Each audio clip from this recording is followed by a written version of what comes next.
Philadelphia, 1787. Inside Independence Hall, the air is heavy. The experiment in decentralized self-government is technically failing. In the previous analysis, we saw the states drifting apart. Today, we identify the root cause, the lack of a central processor. The Articles of Confederation had a Congress to deliberate, but it had no executive to act. It was a mind without a hand. When Shays' Rebellion disrupted Massachusetts, the national government froze. It possessed no legal or physical mechanism to intervene in the crisis. This was a problem of system latency. Threats moved at the speed of reality, while the government moved at the speed of committee consensus. The founders faced a hard constraint. In a crisis scenario, operational efficiency is often more critical than broad consensus. But the solution carried high risk. To fix the latency, they needed a unitary executive, a single decision maker. This triggered their institutional memory. They had just concluded a war to dismantle a unitary executive named King George III. To these delegates, executive power historically functioned as arbitrary seizure, unilateral decrees, and taxation without recourse. The convention split. One camp favored a weak administrative council. The other favored a strong, independent office. Benjamin Franklin proposed a plural executive, 3 men holding power together. A system of internal checks to prevent dominance. Alexander Hamilton dismantled this logic. He argued that a 3-man executive creates constant internal friction and no clear accountability. Energy, Hamilton argued, is the leading character of good government. Without energy, laws remain theoretical rather than functional. They decided to accept the risk. They would create a single office, 1 man, that they would build a containment architecture around him. This brings us to Article 2 of the Constitution. It is not simply a grant of power, it is a strict containment protocol. The first engineering problem: how do you select an executive without creating a dependent puppet or a populist demagogue? If Congress elects him, the executive becomes a servant of the legislature. The separation of powers collapses into a single branch. If the people select him directly, the founders feared information latency. 18th century voters had limited data and national candidates. They worried about low information selection risk, where localized popularity could override national competence or stability. So they engineered a buffer, the Electoral College, a filtering layer designed to stand between mass voting and final selection.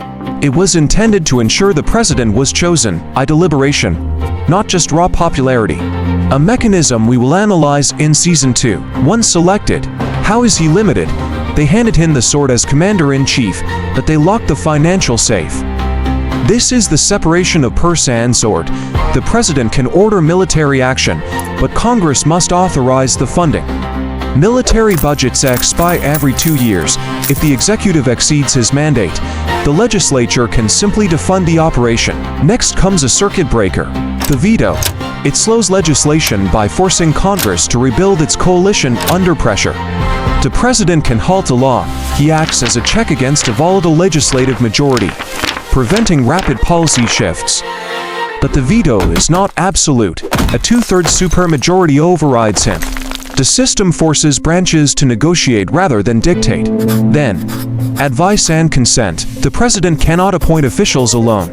The Senate must confirm his choices for the machinery of state. This raises the cost of pure patronage. Appointments become negotiated, preventing the executive from stacking the government with loyalists. And finally, a kill switch, impeachment. A legal removal path meant to prevent disputes from escalating into violence or civil war. In previous eras, removing a head of state required bloodshed. Here, it requires a trial. Violence is replaced by procedure. They successfully threaded the needle. They created an office with enough energy to execute the law, but enough fetters to prevent tyranny. The architecture was complete on paper, but it remained theoretical. They needed a pilot to test the machine in reality. George Washington took the oath in 1789. He understood that he was not just governing. He was establishing the operational precedent. Every action was scrutinized. He chose Mr. President over royal titles, signaling a functionary role rather than a sovereign one. But Washington identified an immediate structural problem. The executive workload was too complex for a single processor. He formalized the cabinet. He realized the executive branch needed specialized departments to handle finance, war, and state. He did not hire compliant subordinates. He hired his intellectual rivals to ensure diverse inputs on critical decisions. He placed Thomas Jefferson and Alexander Hamilton in the same room. He believed the friction between them would produce better data. The honeymoon was short. The system faced its first physical stress test in 1794, the Whiskey Rebellion. The government taxed whiskey to service national debt. Farmers in Pennsylvania refused to pay, attacking federal revenue officers. This echoed 1776, but this time, the taxation came from elected representatives, not a distant monarch. The legitimacy was different. Washington faced a dilemma. Inaction would signal system failure like the Articles. Excessive force would signal tyranny. He chose to enforce the system. He reasoned that in a republic, laws are changed by voting, not by armed insurrection. The president rode out with 13,000 troops. The rebellion dissolved without significant combat. The message was technical and clear. This established the federal monopoly on enforcement. The central government proved it could project power into the periphery. But it left a scar. To many local actors, this looked less like justice and more like central authority overriding local autonomy. Inside the cabinet, the friction turned into a fracture. Hamilton and Jefferson were not just debating policy nuances.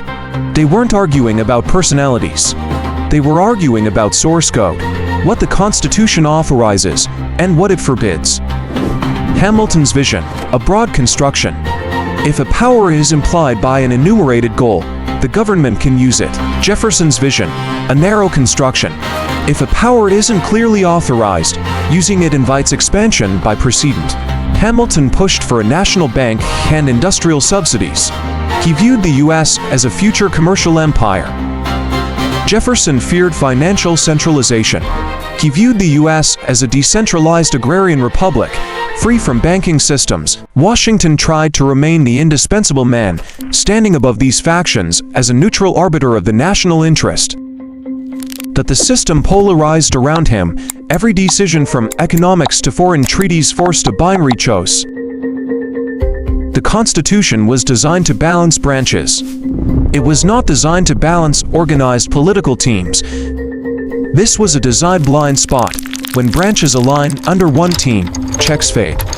When they oppose, the system freezes. The internal crack widened when an external interrupt arrived, the French Revolution and Europe's expanding wars. The world polarized. France represented radical liberty. Britain represented commercial order. America had to choose an alignment. Jefferson argued for France. Hamilton argued for Britain. The cabinet split along ideological lines regarding foreign policy. Washington asserted executive initiative in foreign affairs moving first, while Congress retained major levers like funding and war. This expanded executive power, but domestically, it was perceived as overreach, alienating the Jeffersonian camp. The press became weaponized. Newspapers ceased being information utilities and became partisan signaling tools. Washington was attacked in print. This shift in discourse signaled that the unity of 1787 was evaporating under pressure. By 1796, Washington had the credibility to pursue a third term and normalize permanence by precedent. Instead, he made a high-impact move. He voluntarily relinquished the office, setting a constrained future presidents would be judged against. The transfer of power is the ultimate stress test. Acquiring power is common. Peacefully surrendering it is the anomaly. His farewell address was a diagnostic report. He warned against permanent alliances abroad, but mostly against internal division. He warned that the spirit of party would replace loyalty to the nation with loyalty to the faction. Washington stepped down. John Adams stepped up. The machinery, election, and inauguration functioned correctly. That the incentive structure had changed. The election of 1796 was not a selection of the best man, but a contest between teams. Adams, a Federalist, won by a narrow margin. Jefferson, a Republican, became his vice president. The executive was built to be unitary, but the election rules split it into one branch, to competing agendas. The factions that Madison feared were no longer theoretical. They were organized, funded, and disciplined. This is the rise of the party system, an extra layer that organizes voters, money, messaging, and discipline. So the executive paradox looks solved. One leader, contained by rules, but the coalitions around him were not contained. To become president, one must now capture a faction. The president ceases to be a neutral arbiter and becomes a team captain. This shifts the incentives. Decisions are weighed not just by governance outcomes, but by electoral advantage. Under party competition, information becomes strategic. The incentive shifts from accuracy to political advantage. The machine is running, the driver is seated, but the passengers are fighting for control of the wheel. We built an executive to fix coordination. Now the system must survive politics-organized competition that rewires incentives everywhere. The American system is no longer static. From here, incentives start producing outcomes even when no one intends them. Washington's exit signaled the end of the design era. The vacuum was immediately filled by organized competition. With the founder gone, the factions formalized into the first true political parties. The election of 1796 exposed a critical bug in the Constitution's design regarding the selection of the executive. The rules awarded the presidency to the winner and the vice presidency to the runner-up, regardless of alignment. The result was a system error. John Adams, a Federalist, became president. Thomas Jefferson, a Republican, became vice president. Imagine an executive designed for one agenda, but forced to run with two competing coalitions in the same leadership slot.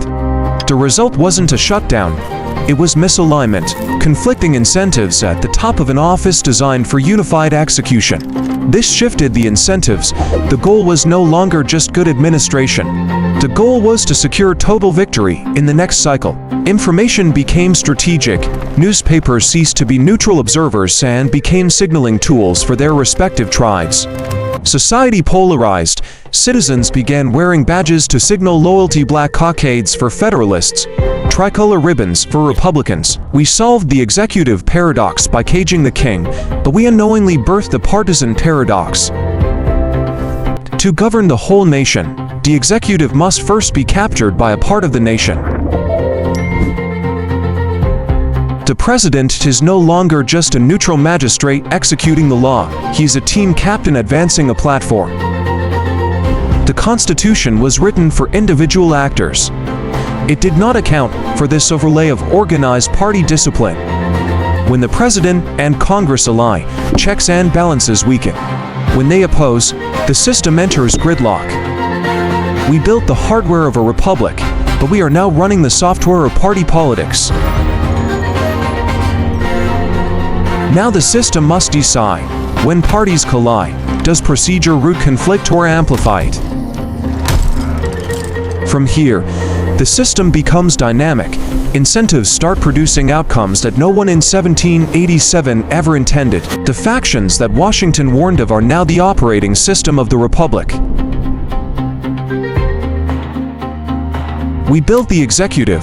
Now we must see if the executive can survive the politics. In Episode 6, the election of 1800 forces the Constitution to resolve a tie without rewriting the system mid-crisis, and it reveals the new center of gravity.